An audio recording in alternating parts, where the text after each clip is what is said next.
দেখতে খুব একটা সাদামাটা দিন মনে হলেও আমার কাজের ভীষণ ব্যস্ততা থাকে এবং আমিও খুব ভালো মতো জানি আপনাদের কাজেরই ঠিক একই রকম ব্যস্ততা থাকে। সকালবেলায় উঠে দিনটা শুরু করলাম। আকাশটা ঝকঝক করছে, সাথে গরমটাও ভীষণ রকম পড়েছে। বাসার সামনে কৃষ্ণচূড়া গাছগুলোতে নতুন করে পাতা আসছে আর খুব অল্প অল্প করে ফুল ছাড়ছে। আমার প্রিয় দুটো গাছ। ঘুম থেকে উঠে প্রথম কাজ ঘরের মধ্যে ঘুরে বেড়ানো। এই যে মুখ চোখ সব ফুলে আছে ঘুমিয়ে। বলেছিলাম না আমার অর্কিডে যেটা ফুল এসেছে আপনাদের সাথে শেয়ার করব। এই যে এইটা। একবার এটাতে প্রায় ১০টা এরকম স্টিক এসেছিল। এখন একটা একটা করেই আসে মাঝে মধ্যে। ড্রয়িং রুমের সবগুলো জানালা খুলে দিয়েছি। সো যাতে হচ্ছে মানে এয়ার সার্কুলেশনটা খুব ভালো হয়, ভেন্টিলেশনটা ক্রস ব্রিথিং হয়। ছাদে চলে গেলাম। এর সাথে চলে যাব হচ্ছে ছাদের রুমে। কারণ কালকে থেকে আমার ডিওএইচএস এ মিরপুরের ডিওএইচএস এ কনভেনশন সেন্টারে একটা মেলা শুরু হবে। সো সেই মেলাতে আমি ৩ দিন থাকবো। তাই একটু ছাদের রুমে যাব গোছাতে। দেখে মনে হচ্ছে কি সুন্দর বাতাস। বাতাস আসলেই খুবই সুন্দর। তো সাথে গরমটাও ঠিক সেই রকম ছিল। এইবার বোগেনভিলাতে বেশ নানা ধরনের রঙের ফুল এসেছে। আমি সেদিনই খুব মালিকে আচ্ছা মতো বকা দিয়েছিলাম যে, "আপনি কি করেন যে গাছে ফুল আসে না?" তারপর দেখলাম যে না ভালোই ফুল এসেছে। এই যে বাগানের কাজ শেষ করে চলে আসলাম ছাদের রুমে।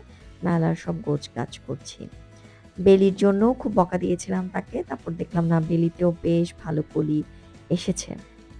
কাঠগোলাপেও এসেছে। কাঠগোলাপটা আসলে এই সময়ই ফোটে।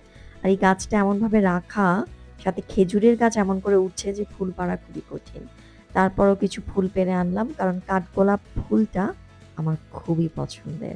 সাথে ঘরের গাঁদা ফুলের পাপড়ি সেগুলো একটু ছিঁড়ে রাখলাম পাশে। পরে আবার দুটো একসাথে মিলিয়ে দিব। মানে আমি এইভাবে করে ঘরের বিভিন্ন কর্নারে গাছের ফুল সাজাই। বেলির ফুলও এনেছি এবং আমার মাথার কাছে এটা রাখাতে এত সুন্দর সুবাস বের হয়, খুব ভাল লাগে।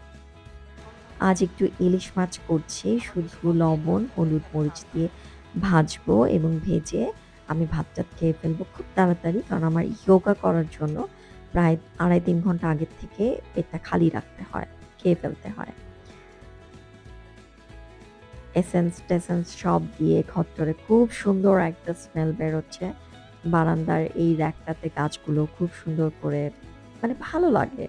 গোছানো সাজানো থাকলে দেখতে ভালো লাগে। একটু বারান্দায় এসে বসলাম। কাজের ফাঁকে আমি ছোট ব্রেক নিই। একটু বসি, আশেপাশে প্রকৃতি দেখি। বিভিন্ন ছাদে কাপড় ওড়ে সেটা দেখি। মানুষজন হাঁটাহাঁটি করে, কিছু শুকাতে দেয়। এগুলো সবই বারান্দায় বসে দেখা যায়। এটা আজ আমার লাঞ্চ। আমি সকালেও ওটস খাই, দুপুরেও ওটসের খিচুড়ি খাই। তবে আজকে আমি ভাত খাবো। কারণ আম দিয়ে ডাল রান্না হয়েছে, লাল শাক এবং সাথে হচ্ছে ইলিশ মাছ। খুবই প্রিয় আমার সবকিছু। আমি খেয়ে আমার ছেলেকে আনতে যাবো। অনেকেই আছেন যে ছেলেকে রেখে খান না, কিন্তু আমি খেয়ে ফেলি। কারণ প্রথমত মাছটা গরম, দ্বিতীয়ত হচ্ছে আমার ইয়োগা ক্লাসের প্রায় ২.৫ থেকে ৩ ঘন্টা আগে খেতে হয়। আমার ছেলেকে নিয়ে ঢুকতে আমার প্রায় ৩:৩০-৪টা বাজে। তখন আসলে আমি খেলে আর ইয়োগা করতে পারি না। মানে খুব অসুবিধা হয়। যার কারণে আমাকে লাঞ্চটা খুব তাড়াতাড়ি করতে হয় এবং আমি 5 to 10 মিনিটস এর মধ্যে লাঞ্চ শেষ করি। খুব আলসিয়া ভাবে আমি লাঞ্চ খাই না। ওটস খেলে তো জাস্ট বাটির মধ্যে নিয়ে চামচ দিয়ে হাঁটতে কাজ করতে খেয়ে ফেলি। এভাবে আমি লাঞ্চ করি। চলে যাচ্ছি আমার ছেলের স্কুলে। চুলগুলো আবার নরমাল ফর্মে ফিরে আসছে। আমার চুলের বোটক্স শেষ হয়ে যাচ্ছে।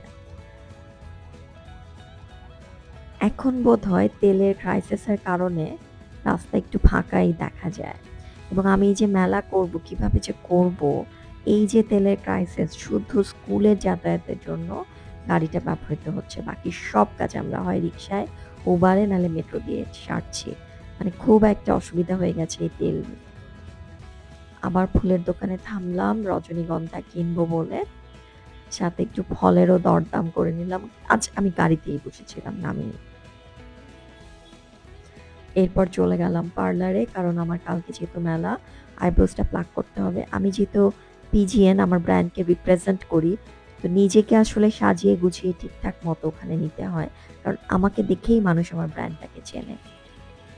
পার্লারের সামনে এই কবরস্থানটা, এবং এটা আমাদের বাসার কাছে। এই কবরস্থানটা আমার ভীষণ প্রিয়। কবরস্থান জায়গা কেন যেন আমার ভালো লাগে। আমি আগে প্রায় রাতে অফিসের পরে বনানী কবরস্থানে চলে যেতাম। রাতে হাঁটাহাঁটি করতাম। আমার একটুও ভয় লাগতো না, এবং আমার ভালো লাগে খুব খোলা ওপেন কবরস্থান দেখতে। আম্মা এসেছে, আমার ছেলের একটা ভালো খবর ছিল সেটা শুনে। সে রিক্সা নিয়েই চলে এসেছে। তারপর আমরা ৩ জনে শুয়ে আমি একটা সিরিজ দেখছি, 'ক্লিনিং লেডি'।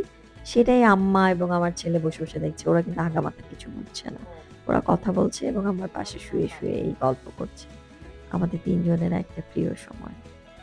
বিকেলে কি সুন্দর বাতাস! বাতাসটা কিন্তু খুব সুন্দর। আমার যেহেতু দক্ষিণের বাড়ি, মানে দক্ষিণ দিকটা খোলা, সেজন্য খুব দক্ষিণে হাওয়া আসে। কিন্তু গরমটাও সেই লাগে যখন ঘরের মধ্যে থাকি। তো বাইরে খুব সুন্দর মিষ্টি বাতাস।